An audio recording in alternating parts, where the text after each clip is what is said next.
Bell का फल की महत्वता मुझे श्रवण करना है, तो कहा यह फल कोई साधारण नहीं होगा जगत जननी। बैसाख महीने में जो एक फल भी समर्पित कर रहा है, हजारों अश्वमेध यज्ञ के पुण्य फल से हजारों गुना उसको फल प्राप्त हो रहा है, पुण्य प्राप्त। और सुनो,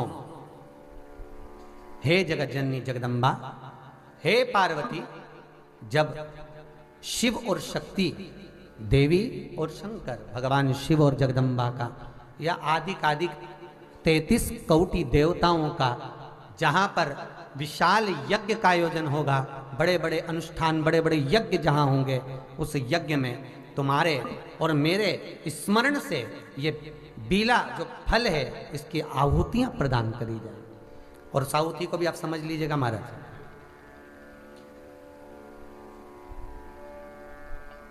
एक वो भी आप समझ लें कि जैसे अष्टमी तिथि या नौमी तिथि किसी भी महीने की, चाहे शुक्ल पक्ष की हो चाहे कृष्ण पक्ष की हो, अष्टमी और नौमी तिथि ये दो तिथियां ऐसी हैं, मान लो तुम्हारा पैसा तुमने किसी को दिया, 5 लाख 4 लाख 3 लाख 10 लाख 8 लाख 2 लाख 50,000 25,000 20,000 40,000 और वो पैसा नहीं दे रहा आपको, आप हार गए कह के कर, फोन लगा लगा कर, भैया दे दे रहे, परेशानी है, दे दे रहे भैया, हम तो परेशान हो गए, और हार गए, नहीं मिल रहा, बहुत परेशान।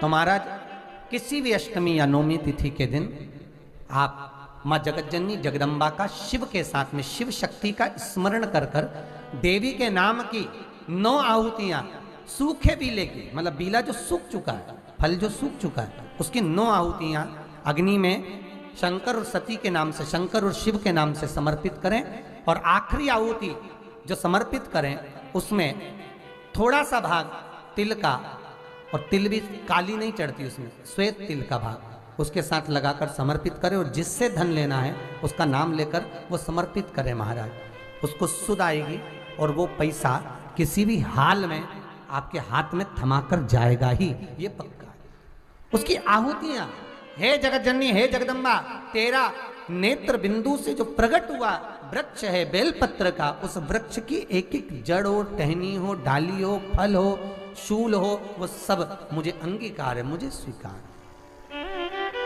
मुझे स्वीकार। उसका आनंद सुख देने वाला है जगदम्बा। मां पार्वती शिव जी के साथ में आनंद में विराजमान।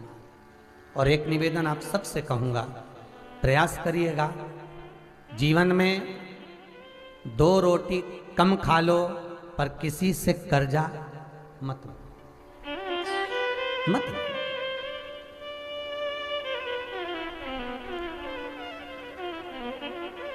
क्यों ले? गुरुजी बैंक का बहुत कर्जा है, हमने कहा काय को लिया लोन, अब गुरुजी मकान तो बनाना था तो लेना तो था, फिर मकान का लोन तो था ही सरी, साथ में 4 व्हीलर गाड़ी और उठा ली, गुरुजी कर्जा बहुत है। हमने कहा अब काय का हो गया, 4 व्हीलर ले लिए, उसका भी लोन है। फिर गुरुजी कर्जा बहुत है, अब काय में हो गया, गुरुजी वो फैक्ट्री डाली थी जीनी थोड़ा सा तेल की और इसका कर्जा हो गया, तो वो भी लोन। क्या करा, मकान पर लोन लिया, प्लाट पर लिया तो मकान बनाया, मकान पे लिया तो फैक्ट्री खोली, फैक्ट्री पे लिया तो गाड़ी आ गई, सब कर्जे में लगा लो। क्यों ले? और हो गया, उसके बाद में चिंता नहीं करना, हो गया ना, ठीक है। जयपुर के अग्रवाल जी, उनकी आप बीती यहीं पर माइक पे सुनवाएंगे हम। वो कहते हैं गुरुजी पूर्ण तरह से बर्बाद हो गया लॉकडाउन में, 1 रुपया नहीं बचा, और जा रहे थे सुसाइड करने, कहीं मोबाइल पर किसी मित्र ने कथा सुना दी और बस रुक गए कि अब नहीं मरना, महाराज के एरिया है कि भटको गए, अब नहीं मरना। और कथा भी वही मिली, भटकने वाली, मर तो जाओगे बेटा, गति बिगड़ जाएगा। मरना सरल है बहुत, और तरना भी तो देखो है? ट्रेन के लोकल डब्बे में चढ़ जाओ, जगह है नहीं, हमारे को तो सब मिली नहीं। हमने तो फर्स्ट एसी का टिकट कराया, उसमें भी नहीं मिली। सेकंड एसी का वो भी नहीं मिली। थर्ड एसी का कराया, वो भी नहीं मिली। फिर रिजर्वेशन कराया स्लीपर का, वो भी नहीं मिला। तो जाना तो था, चढ़ गए लोकल में और दादा बाथरूम में लटके।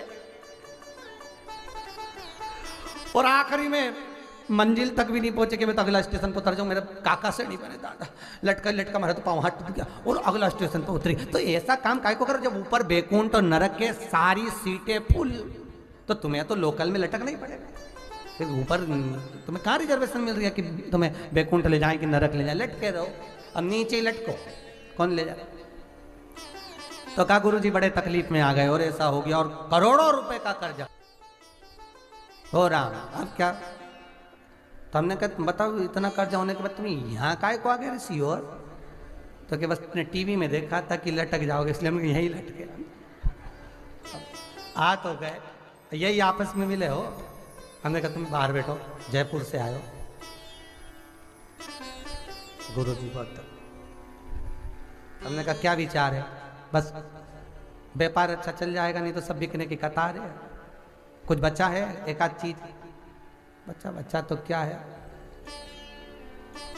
फैक्ट्रियां सब बंद पड़ी हैं, कोई काम है कुछ नहीं।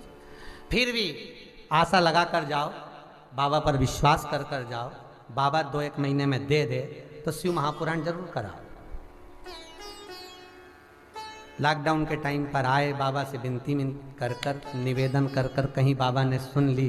कुबेर भंडारी है वो, तो भले अभी नहीं बैठा पर जमीन तो उसी की है, उसी की प्रॉपर्टी पे तो अपन बैठे। सही है गलत है? अब किसी के प्लाट पे चले जाओ, भले तुम उसके प्लाट पे वो गोबर का कंडा थाप दो, पर भले थाप दो पर प्रॉपर्टी तो दूसरे की है। भले तुम कंडा तुम्हारा पर प्रॉपर्टी तो उसी की है। आने वाला तो व्यक्ति कहेगा भैया हमारे प्लाट पे थापा है, 2 कंडा हमारा भी, प्रॉपर्टी तो उसी की। आप लोगों ने जो 1-1 रुपया लगाया, जो भाव से समर्पित करा या यहाँ आकर बैठे, तो उसकी रज अपने शरीर पर तो लगी, तो वो खाली तो नहीं छोड़ेगा, ये पक्का। जैसे पोटा गिरता है तो धूल लेके उठता, ऐसे ही गए। और उसके बाद में इनकी जब सूचना आई, गुरुजी तैयारी करो, शिव महापुराण बाबा कृपा कर। सबसे बड़ी बात तो यह है कि यहाँ आए हो तो बस पाओ, भोजन करो, भजन करो, स्मरण करो, कीर्तन करो। यहाँ कोई पैसा दिला तो लगना नहीं तुम्हारे को, रुकने का ना खाए का ना खाए का, बस आनंद करो, जाओ। फिर भगवत चित्त हो और भजन चरणारविंद का जो सुख है भगवान का। मेरे कुबेर भंडारी देने में कमी नहीं रखते, बाबा देने में कभी कमी नहीं रखेगा। तो पार्वती से भगवान शिव कह रहे हैं तू सुख का आनंद है। क्यों? मान लो कर्जा हो भी गया तो निवेदन इस व्यासपीठ से, कोई गलत काम नहीं करना अपन को। हो गया ना कर्जा, हो जाएगा। मनुष्य का शरीर है, मानव की देह है, और भगवान ने अगर अच्छे दिन दिखाए थे तो बुरे आ गए, और बुरे भी आए हैं तो फिर अच्छे आएंगे। विश्वास पूरा रखना। बस विश्वास में इस विष को, विश्वास शब्द में से विष को बाहर निकाल दो तो केवल रह गया आस। क्या रह गई?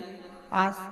विष को हटाओ, आस पकड़ के रखे रहो। तो विश्वास अगर प्रबल है तो मेरा शिव देगा जरूर, ये पक्का है। और इतना देगा, इतना देगा, जैसे ये कौशल परिवार कथा करा रहा है, जिंदल परिवार ने कथा कराई। लॉकडाउन से लगातार ऑनलाइन कथा निरंतर चल रही है, और बाबा इनको जैसा दिया, मेरा विश्वनाथ आपको भी देगा, और आप भी कहेंगे कि ये कथा हम भी करा। ये बाबा देने वाला, कोई दूसरा नहीं, कोई दूसरा नहीं देगा। और आपसे निवेदन है, हम नीचे उतरे उसके बाद हमसे पूछो भी मत कि महाराज हम कोई तकलीफ, काय को पूछते हो? हमारे भाई कोई आता है क्या? क्या हम कोई बाबा जोगी जाने कुछ?